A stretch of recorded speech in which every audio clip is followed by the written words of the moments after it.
boa noite para quem está entrando. E eu queria falar aí algumas palavras para quem tirou um tempinho aí para ouvir a gente, né, Gerardo? Porque se tem uma coisa que eu aprendi aí, desde quando eu estou aí nessa minha empreitada nas mídias sociais, é que a gente deve falar com o mesmo amor, o mesmo entusiasmo, a mesma paixão, seja para milhares de pessoas, seja para uma pessoa. O que a gente falar aqui hoje, independente do número de pessoas, vai ser com muito respeito, com muito carinho. Então, acho que a gente pode meio que ir começando? Vamos Sim. começando? Então tá bom, então tá joia. O tema da live hoje é a reforma administrativa, né, que vem aí na proposta aí no texto da PEC número 32, né? Os servidores estão preocupados, os concurseiros também estão preocupados, estão me mandando perguntas, e acho que a sociedade como um todo está preocupada, né? Porque é um tema que interessa aí a todo mundo. E, na verdade, eu acho que a gente tem muito a ouvir hoje, assim, de positivo e para aprender mesmo com o Gerardo. E tá aí, entende tudo sobre esse tema e está acompanhando bem aí essa questão em Brasília, aí nos bastidores, né? Então, eu acho que tem muito aqui para passar de positivo para a gente hoje. Isso, Vanessa. Primeiro, obrigado, boa noite. Obrigado pelo convite, né, para a gente conversar um pouquinho sobre esse tema tão importante, né, para todos os servidores públicos e, na verdade, para toda a sociedade brasileira. Boa noite para toda a sua audiência aí, né, com uma audiência sempre muito qualificada, né, muitos colegas, oficiais de justiça, servidores públicos de uma forma geral, interessados em ingressar no serviço público, né, os famosos concurseiros aí, que são super dedicados também, que vão com certeza trazer a qualificação e a disposição deles para prestar um serviço de alta relevância para a sociedade também. Sim, e nada melhor do que a gente conhecer, né, o tema bem para a gente poder opinar, né, Gerardo? Vamos começar então falando um pouco, já pegando a PEC do começo, falando um pouco aí dos princípios, né?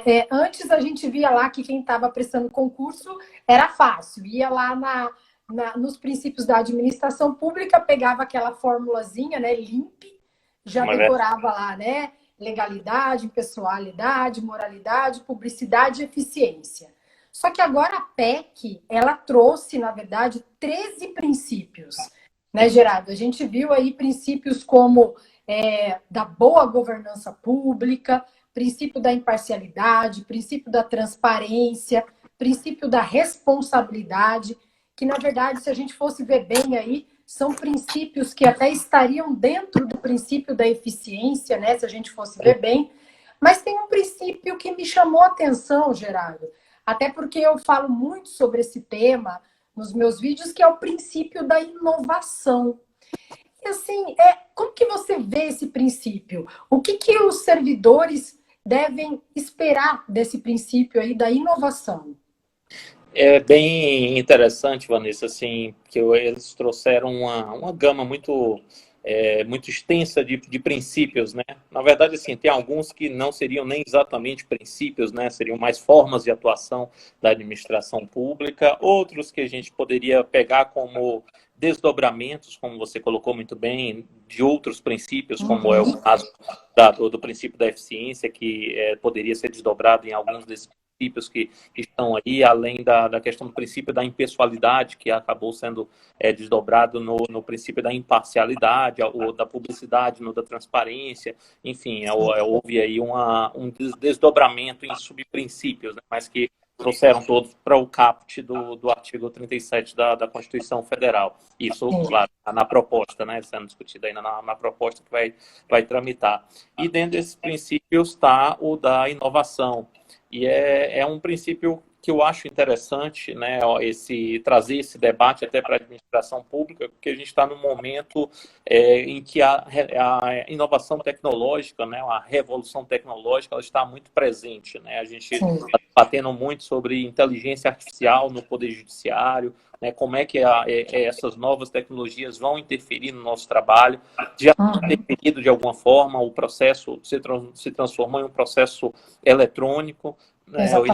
eu ainda brinco que a gente ainda não chegou na fase do processo eletrônico, a gente estava na fase passar ainda do processo digitalizado, né? Porque a gente tem muito a avançar ainda para que o processo seja efetivamente eletrônico, e aí para a gente ter um ganho de produtividade em cima. E, claro, né, os servidores, né, vão ser capacitados, devem ser capacitados para isso pela própria administração pública, mas o fato e com esse conjunto de medidas que estão sendo adotadas e com as próprias dificuldades do Estado brasileiro, que já vinham antes da pandemia, né, num período de recessão, a gente precisa contar com as inovações tecnológicas para evitar uma sobrecarga de trabalho que leve ao adoecimento do servidor. Então, a gente consiga entregar um resultado de excelente qualidade para a sociedade sem precisar, né, os servidores estarem adoecendo, como está acontecendo muito hoje. Né? Felizmente, a emenda constitucional 95 trouxe uma série de restrições e a gente tem tido alguma dificuldade até de reposição dos cargos, então, nesse processo, e até para aperfeiçoamento do serviço público, né, o princípio da inovação vai ser de fundamental relevância. Então, vamos caminhar, então, pelo artigo 37 aí, que tem coisa mais polêmica nesse artigo, né?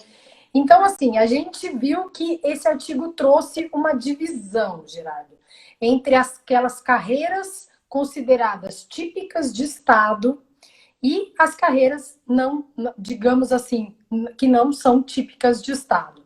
E aí colocou aí formas até mais complexas de investidura, né, para as carreiras que são típicas de Estado. Também a possibilidade de que as carreiras que não sejam típicas de Estado possam, os servidores, exercerem uma outra função remunerada, e nessas carreiras não, né, salvo o caso da docência. E aí a gente viu uma discussão entre principalmente entre os oficiais, que são as pessoas que mais me mandam mensagens, né?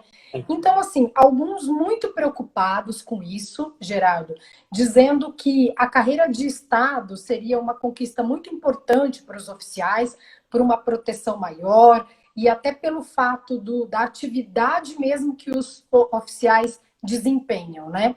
Já outros me pontuaram que, olha, eu acredito que seria até melhor a possibilidade de a gente atuar aí numa outra atividade, porque acredita que a conquista da carreira de Estado não significaria necessariamente a conquista de um salário melhor.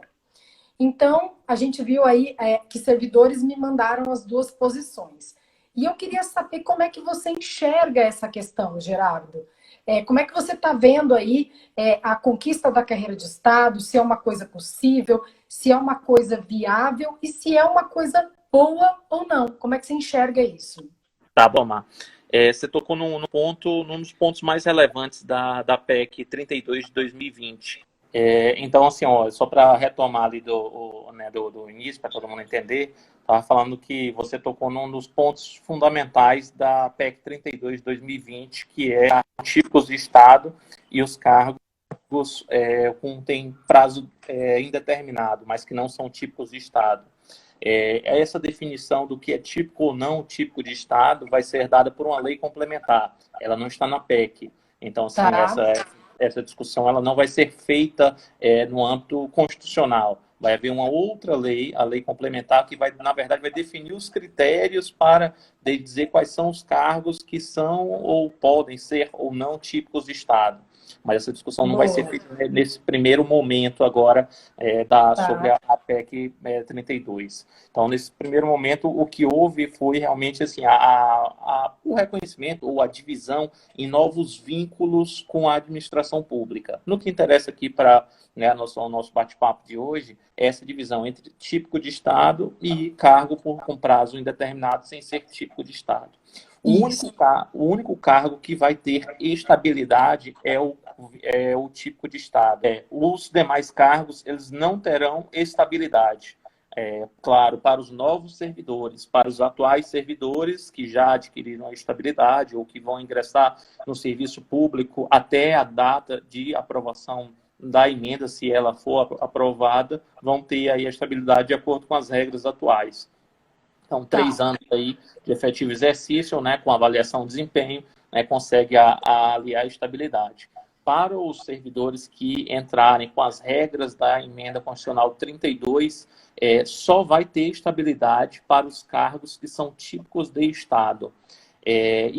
Na verdade, é um regime jurídico próprio para os cargos que são típicos de Estado. Então, ele tem, né, algumas prerrogativas e também algumas limitações, como você colocou a questão da possibilidade de acumular ou não com outra atividade. É interessante a gente observar que, para o oficial de justiça, é necessário o reconhecimento de ser como um cargo típico de Estado.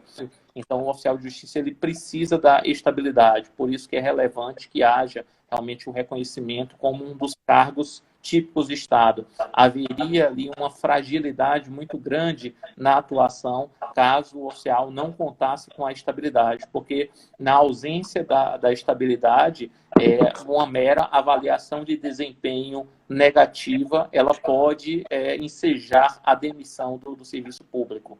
Então, ela não vai trazer a necessidade de, por exemplo, o administrativo disciplinar com ampla defesa, contraditório, ou mesmo uma decisão judicial. A PEC ainda fala a possibilidade de uma decisão por um órgão colegiado, não precisaria ser, né, com trânsito em julgado, ou, né, uma avaliação de desempenho nas formas da lei ordinária, que ainda não foi emitida.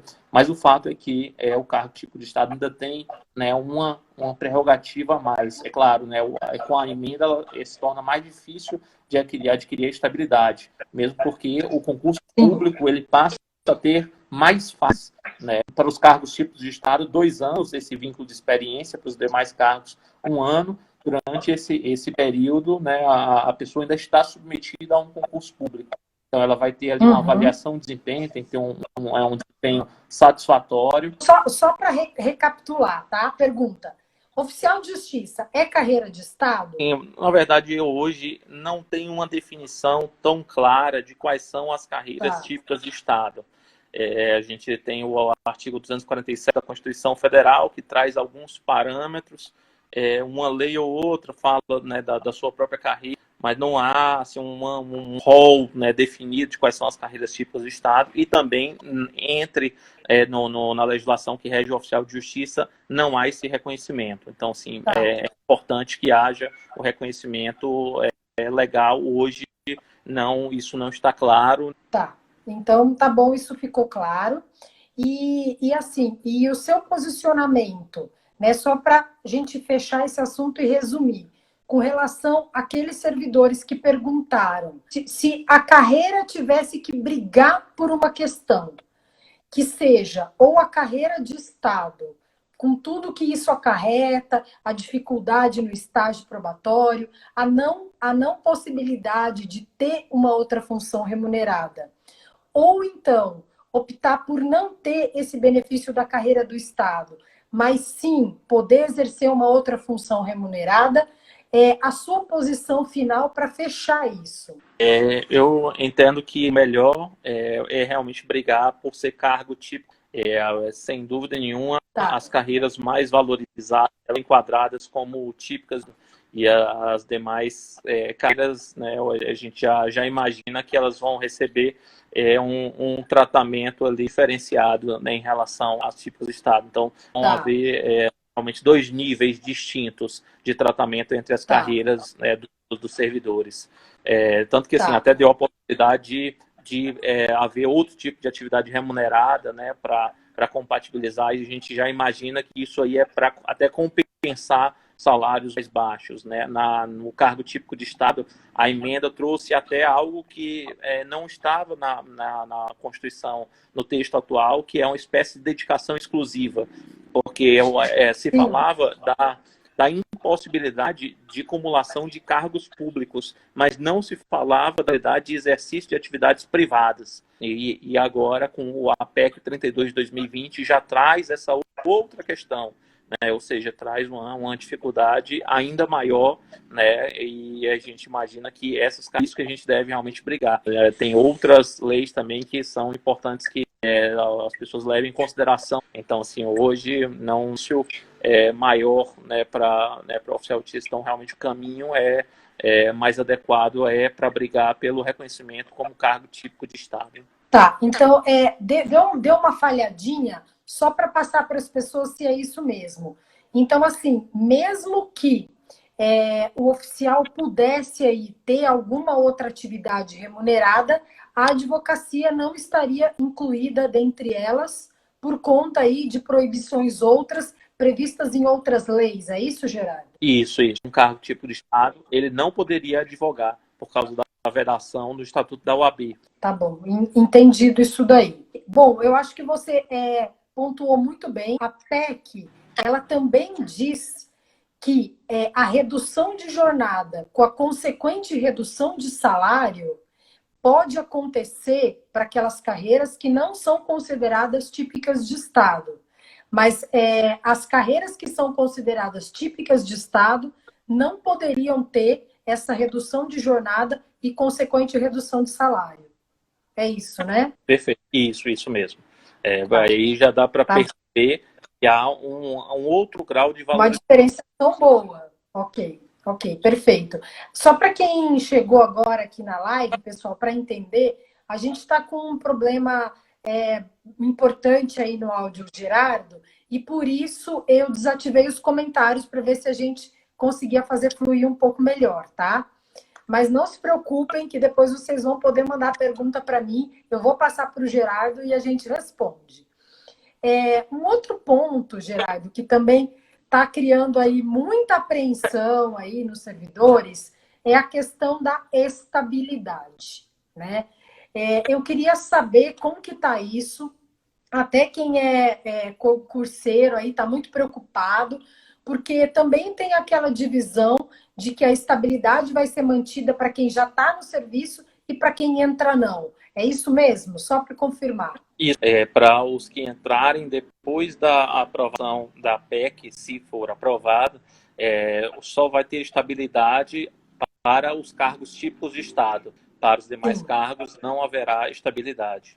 Então, assim, é o que eu considero o ponto mais perigoso da PEC, né, que pode realmente levar a uma precarização e uma fragilidade do servidor público, porque, na verdade, esse conjunto de prerrogativas, né, que impôs aí um regime jurídico único, né, pela Constituição Federal de 1980, ela tem um objetivo de proteger a sociedade. Então, antes de 88, a gente tinha esse tipo de diferença, né? Então, está se voltando para o regime anterior a 1988, e em que havia essa fragilidade para boa parte dos cargos do serviço público. E isso aí pode ter a isenção na atuação, porque a pessoa fica com medo de ser perseguida. Sim. Gerardo, uma outra questão que eu queria te pontuar aqui é o seguinte, que também me mandaram essa dúvida, tá? Que pode parecer aí até básico, mas eu acho que muita gente ainda não sabe direito isso. Quem que tá realmente, quem é que está dentro dessa PEC e quem é que ficou de fora da PEC?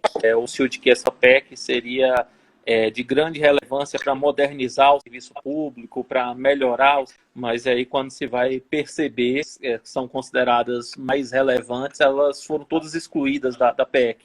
Então não entra na PEC a magistratura, não entra o Ministério Público, não entram parlamentares, não entram os militares. Então, assim, são carreiras que foram, e aí se pode dizer tranquilamente, assim, para quem já deu uma olhada mais aprofundada na PEC, então, assim, são as carreiras que foram realmente beneficiadas. Todos os demais servidores públicos da União, dos estados, do Distrito Federal, dos municípios, qualquer dos poderes, vai haver realmente a incidência da PEC. Então, e a justificativa para excluir os magistrados e os membros do Ministério Público, por exemplo, é uma justificativa inadequada, que seria porque se trataria de outro poder, não, né, do ponto de vista técnico-jurídico, essa justificativa ela não encontra fundamento. Então, poderia, sim, se fosse o caso, tratar de todos, né, já que é no plano da Constituição Federal. Então, houve realmente uma opção política para não fazer um enfrentamento com categorias que têm uma força muito grande e, com isso, encontrar mais resistência para aprovar a PEC. Então, se optou por excluir as carreiras que têm mais força política hoje. esse é o real motivo pelo qual essas categorias foram excluídas. Entendi. Então, Gerardo, só para eu fazer um resumo aqui, a gente vê aí como justificativa da PEC questões aí de ordem financeira, questões aí de moralização mesmo, vamos dizer assim, aperfeiçoamento do serviço público. Apesar disso, a gente vê que muitas categorias, principalmente aquelas que ganham os mais altos salários, acabaram ficando de fora. Né? Então, assim, a gente começa a pensar mesmo se o fato é moralizar, se o fato é pensar aí mesmo na questão monetária, né? Por que excluir justamente essas carreiras que têm os mais altos salários? Então, aí, como você disse, a gente pensa numa questão política, né? Aí para a PEC ser aprovada mais facilmente. Seria isso, então, né? Isso, isso. O objetivo foi esse, para não encontrar muita resistência, né? Então, excluir as carreiras que hoje estão com mais força política. Então, o objetivo realmente foi de evitar o enfrentamento e não ter muita resistência para aprovação. Então, dentro do espírito do governo de aprovar a forma administrativa da forma mais rápida possível, né, eles optaram por fazer essa exclusão. Entendi. Mas isso é muito prejudicial, né, Geraldo, porque a sociedade, eu até acompanhei a live aí, que teve a participação do ministro Paulo Guedes, teve a participação do ministro Gilmar Mendes, e a participação aí de várias outras pessoas importantes mesmo. E foi uma live até muito instrutiva, porque explicava todas as questões, né, da PEC, enfim. Mas o que me chamou a atenção nessa live foi que em nenhum momento, Gerardo, em nenhum momento se tocou no assunto de que os altos escalões estavam excluídos dessa reforma, né? Então, assim, é uma questão, precisa ficar muito claro para a sociedade isso. A sociedade precisa saber que quem ganha os maiores salários estão excluídos, né, dessa PEC. Por quê? Né? Realmente é uma coisa que revolta. Até o artigo que trata dos princípios é até interessante, né? Porque você mesmo pontuou muito bem da questão da inovação. Mas quando você vai para as regras mesmo, não tem nada de modernização. Não, há um descompasso muito grande entre os princípios e as regras. Entre o que é anunciado e o que é entregue. Gerardo, tem pergunta aqui chegando. O oficial de justiça vai poder exercer uma outra atividade remunerada? Então, ele respondeu já, pessoal. É o seguinte, vai depender da definição do que seja ou não carreira de Estado. Se o oficial de justiça for enquadrado como carreira de Estado, não vai ser possível o exercício dessa outra atividade remunerada. Caso contrário, o oficial vai poder realizar se a PEC for aprovada nesses termos. É isso, né, Gerardo? Isso. Então, se encargo típico de Estado só pode exercer outra atividade remunerada se for professor ou profissional de saúde, né? Mas nem no âmbito privado não poderia. Para os demais cargos, aí é possível, né? Se houver compatibilidade de horário, não há nenhum problema. Mas lembrando que também podem trazer vedação, né? Eu dei o exemplo da advocacia, que eu sei que boa parte dos oficiais de justiça é formado em direito, então o Estatuto da Advocacia continua vedando. Entendi. Aí tem um pessoal dizendo aqui, o que você pensa daquela tese de que os altos escalões recebem muito pouco, né? O que você pensa disso? O alto escalão recebe muito pouco, Gerardo?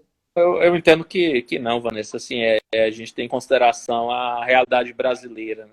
Eu acho até que soa toso com a população, né, uma afirmação dessa natureza.